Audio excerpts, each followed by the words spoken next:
বিষ্ণু ঈসা ইসলাম বললেন, মা বাআসাল্লাহু নাবিয়্যান ইল্লা রাআল গানাম। এই পৃথিবীতে এমন কোন নবী নাই যেই নবী বকরি চড়ায় নাই। কি চড়ায় নাই? বকরিরে আপনারা লক্ষ্মীপুরের ভাষায় কি বলেন?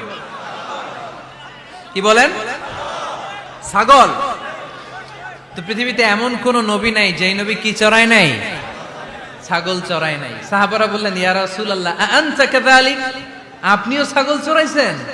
বিষ্ণু ঈসা ইসলাম বললেন, না, আমিও ছাগল চড়িয়েছি। ওয়া ইন্নী আরআহা আলা কারারাইতি আহলি মক্কা, আমি তো মক্কাবাসীদের অল্প কিছু পয়সার বিনিময়ে তাদের ছাগলগুলোকে চড়িয়ে দিতাম। সুবহানাল্লাহ পড়বেন না? বিষ্ণু ঈসা ইসলাম ছাগল চড়াতেন। ছাগল চড়ানো সহজ কাজ না কঠিন কাজ? কেন কঠিন এটা? হ্যাঁ, টেরা খুঁটি মারে। হ্যাঁ, তো ছাগল যারা পালে তারা জানে ছাগল